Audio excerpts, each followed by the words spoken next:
बहुत ही कठोर परीक्षाओं में से गुजरना पड़ता है। कोई मानसिक परीक्षा से गुजर रहा है, कोई आर्थिक परीक्षा से गुजर रहा है, कुछ शारीरिक परीक्षाओं से गुजर रहे हैं। इसके अलावा भी बहुत सारी परेशानियां इस जगत में मसीहों के ऊपर आ रही है। हमने इन बातों पे गौर करना है कि बहुत सारे मसीही परमेश्वर के आगे रो रो के पुकार रहे हैं, प्रभु क्यों मुझे आपके पीछे चलने के बावजूद दुख झेलने पड़ रहे हैं? क्यों आपके पीछे चलने के बाद मैं मुसीबतों से घिरा हूं? क्यों मुझे बीमारियों ने घेर रखा है? क्यों शैतान मुझे तंग कर रहा है? क्यों? वचन इसका जवाब देता है मेरे अजीजों। हम वचन पढ़ेंगे, फिलिपियों का खत, फिलिपियों की पत्री, उसका पहला अध्याय, उसकी 29 आयत पढ़ें प्रभु की हुजूर। फिलिपियों 1 की 29।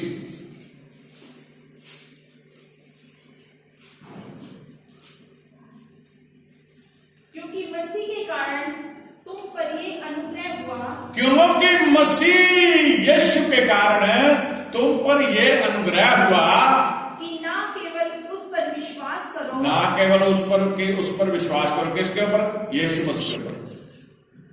पर उसके लिए दुख भी उठाओ, उसके लिए दुख भी उठाओ। बोलो हालेलुया। बड़े ध्यान से इन शब्दों को सुनिए। पौलुस फिलिपियों की कलीसिया को यह खत लिखते हुए बोल रहा है, क्योंकि मसीह के कारण तुम पर यह अनुग्रह हुआ है। जब हम विश्वासी मानते हैं, सबसे पहले हम पाप को छोड़ते हैं। हर इंसान जब विश्वासी बनता है तो यीशु मसीह के ऊपर विश्वास करता है, तो उसे एहसास होता है कि वो पापी है। वो अपने गुनाहों को परमेश्वर के आगे कन्फेशन करता है कि मैं पापी हूं, और वो परमेश्वर के आगे बोलता है कि मैं अपने पापों को छोड़ता हूं। फिर वो तौबा उसे बोलते हैं, वो बपतिस्मा लेता है, उसके बाद वो पाक रूप आता है।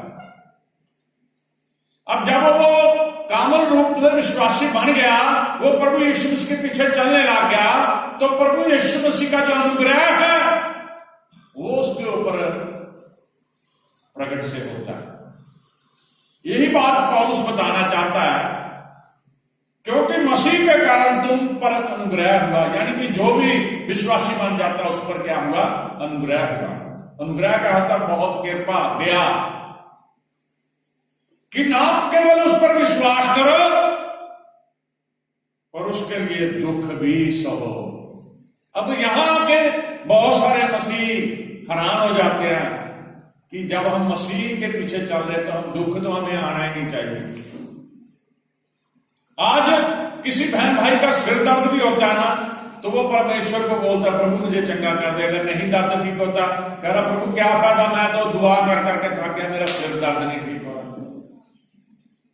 आज बहुत सारे बहन भाई है, बुखार आ गया, दुनियावी कोई रोग आ गया, किसी तरह का कोई ऐसा रोग आ गया जिसका इलाज नहीं हो रहा, तो वो रोते हैं कि क्यों नहीं प्रभु ठीक हो रहा है। लेकिन इस बात को भूल जाते हैं कि जब हम विश्वासी बने तो उसका अनुग्रह हमारे ऊपर हो गया, और जब उसका अनुग्रह हमारे ऊपर हो गया तो हम उस पर ऊपर विश्वास करें, और जब उसके पीछे हमें चलना है तो उसके पीछे चलते हुए हमें दुख भी सहने पड़ेंगे। उन दुखों को याद करें, हमें तो ऐसा दुख कोई मिला नहीं। हमारे यीशु मसीह के जीवन को देखिए, जिसको लोगों ने गलत समझा, लोगों ने उसके मुंह पे थूका, लोगों ने उसके थप्पड़ मारे, लोगों ने उसे क्रूस पे चढ़ा दिया, उसकी नंगी पीठ पे कोड़े मारे, उसके हाथों पैरों में कील ठोके, उसकी पसली पे नेजे मारे, उसके सिर पे कांटों का ताज रखा, उसे बहुत सारे दुख उन्होंने दिए। उस दुख के आगे हमारा दुख कुछ भी नहीं है। बोलो हालेलुया। हम पाप में पैदा होते, पाप में बढ़ते, पाप में मर जाते हैं। हमारे पापों के कारण बहुत बार हमारे ऊपर मुसीबतें, दुख मुसीबत आते हैं। हमारी गलतियों के कारण हम बीमार हो जाते हैं, हमारी गलतियों के कारण हमें परेशानियां झेलनी पड़ती हैं। मेरे अजीज बहन भाइयों, यीशु मसीह ने कोई पाप नहीं किया। जिस प्रभु पे हम विश्वास करते हैं, जिसके द्वारा हमें अनुग्रह मिला है, उस प्रभु के ऊपर देखिए ध्यान से, कितने दुख उसने हमारे लिए सहे। बोलो हालेलुया, बोलो हालेलुया। जो ये शब्द हमने पढ़े फिलिपियों 1:29 में, ये इस सच्चाई को प्रकट करता है कि आपको और मुझे दोहरा अवसर प्राप्त हो रहा है। या तो प्रभु यीशु मसीह पर विश्वास करना और उसकी खातर दुख करना। बोलो हालेलुया। प्रभु यीशु मसीह पर जब हम विश्वास करते हैं तो अगर उसके कारण हमें दुख भी उठाना पड़े, बाइबल भरी पड़ी है जिन्होंने प्रभु के ऊपर विश्वास किया, प्रभु के चेलों की कोई ले लीजिए, कितने दुख उन्होंने सहे, लेकिन उन्होंने प्रभु का नाम को लेना नहीं छोड़ा। हम पढ़ेंगे फिलिपियों का खत 3 अध्याय के 10 पढ़ेंगे। ताकि मैं उसको और उसके मृत्यु जय। देखिए यहां बड़े ध्यान से सुनिए, पौलुस यहां कह रहा है, पौलुस के प्रेरित की ये प्रार्थना है। वो क्या कह रहा है? ताकि मैं उसको और उसके मृत्युंजय की सामर्थ्य को और उसके साथ दुखों में सहभागी होने की मर्म को जानूं। उसके साथ उसके दुखों में सहभागी होने के मर्म को जानूं। बोलो हालेलुया।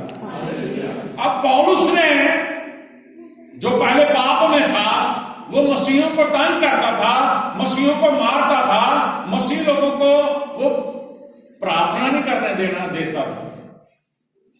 वही पौलुस जब चुना गया तो वही पौलुस, उसने देखा कि मैं कैसा इंसान हूं, मैं तो पापी था, लेकिन प्रभु यीशु मसीह ने मुझे पापों से मुक्त कर दिया।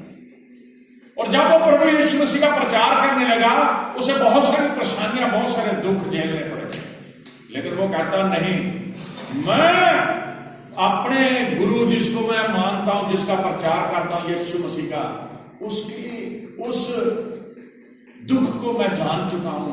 कैसे उसके कोड़े लगे, 39 कोड़े, किस तरह उसके हाथों में कील जब ठोके गए उसको दर्द हुआ होगा, किस तरह उसके सर पे कांटों का ताज रख के उसे दबाया जब खून निकला, किस तरह उसे तकलीफ हुई होगी, किस तरह उसकी पसली में नेजा मारा, तकलीफ हुई होगी, किस तरह उसके पैरों में कील ठोके गए, तकलीफ हुई होगी। इसलिए वो कहता है, और मैं उसको और उसके मृत्युंजय की सामर्थ्य को और उसके साथ दुखों में सहभागी होने के मर्म को जान सकूं।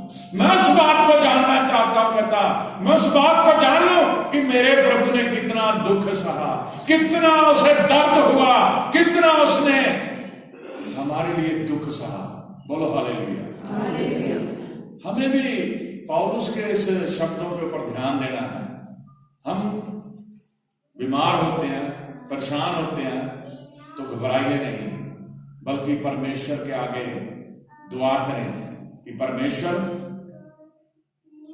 इस बात को ठीक करें, परमेश्वर मुझे चंगा करें, परमेश्वर आपको चंगा करेगा। बोलो हालेलुया, हालेलुया, बोलो हालेलुया, हालेलुया। दूसरा कुरिन्थियों उसका 4 अध्याय, उसकी 17 आयत पढ़ेंगे। क्योंकि हमारा पल भर का हल्का सा क्लेश क्योंकि हमारा पल भर का हल्का सा क्लेश हमारे लिए बहुत ही महत्वपूर्ण और अनंत महिमा उत्पन्न करता जाता है। अनंत महिमा उत्पन्न करता जाता है। बोलो हालेलुया, हालेलुया। पल भर का हल्का सा क्लेश, पौलुस कहता है प्रभु यीशु मसीह ने कैसे दुख सहे, मैं उसके मृत्युंजय की उस मर्म को, मृत्यु के उस मर्म को, उसकी उस कुर्बानी को महसूस कर रहा हूं, करना चाहता हूं। और जो हम लोग आज जीवन जी रहे हैं, हमारा, क्योंकि हमारा पल भर का हल्का सा क्लेश हमारे बहुत ही महत्वपूर्ण और अनंत जीवन उत्पन्न करता है। कौन सा? जब हम यीशु मसीह के पीछे चलते हैं, और यीशु मसीह के पीछे चलने से बहुत सारे लोग हमें परेशान करते हैं, शैतान हमें परेशान करता है, दुनियावी लोग परेशान करते हैं। तो अगर आप उस समय थोड़े समय के लिए दुख सह रहे हैं, तो आपको अनंत जीवन भी तो वो दे रहा है। Hallelujah, hallelujah. जब ये शरीर हमारा नहीं रहेगा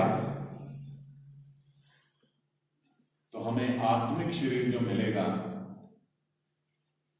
वो स्वर्ग में अपने पिता यीशु मसीह के साथ रहने के लिए मिलेगा।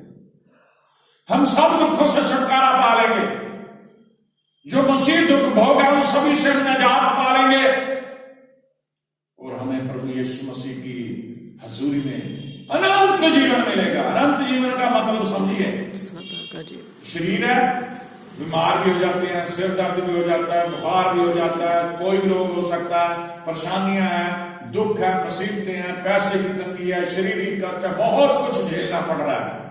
लेकिन जब ये शरीर नहीं रहेगा और जो हम यीशु मसीह के पीछे चल रहे हैं, तो उस वजह से हमारा जो आत्मिक शरीर है यीशु मसीह के आगे न्याय के समय वो उसके आगे पहुंच जाएगा और हम प्रभु यीशु मसीह के सामने उपस्थित होंगे।